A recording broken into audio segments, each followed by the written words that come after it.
Bu mübarek Ramazan ayının rahmet ayı, mağfiret ayı, azaptan kurtuluş ayı olmasının sevincini kursağımızda bırakan, bir uyandık ki sabahın erken saatlerinde bu Ramazan sabahında Siyonist Amerika, İsrail, kardeş Müslüman ülke İran'a ciddi bir saldırı başlatmışlar. Günler öncesinden bunun hazırlıklarını, bütün güçlerini bölgeye yığmışlardı.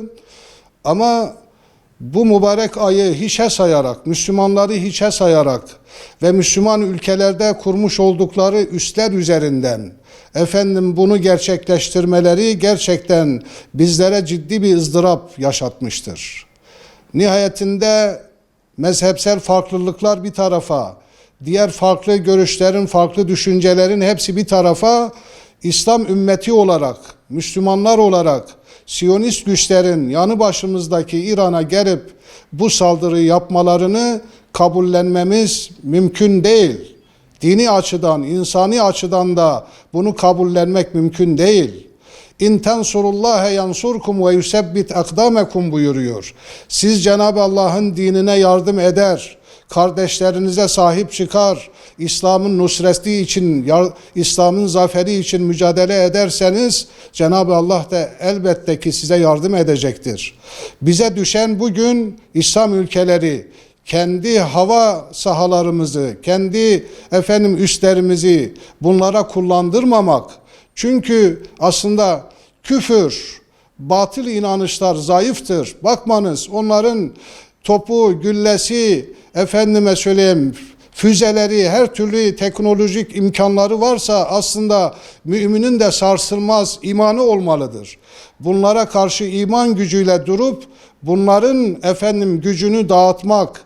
Zaten Müslümanların elinde güç var, teknolojik imkanlar da var. Bunlara karşı, bunlara yönelik bu imkanlarını kullanmaları neticesinde bunlar bu gücü kendilerinde bulamazlar.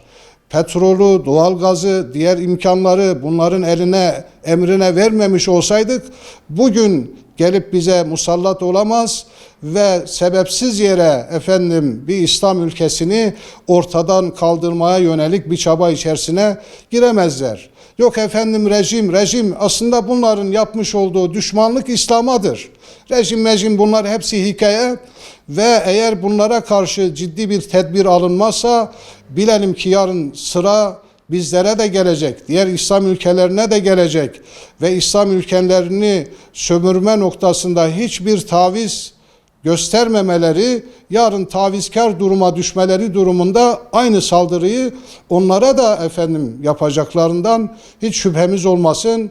Rabbim bu mübarek Ramazan ayında, bu mübarek günlerde bu zalimlerin şerrini Müslümanların üzerinden def eylesin. Müslümanlara birlik, beraberlik, ümmet bilinci, ümmet şuuru nasip eylesin ve bunlara karşı mücadele etme ruhunu, ruhaniyetini bütün Müslümanlara nasip eylesin niyazıyla sizleri selamlıyorum. Allah'a emanet olun.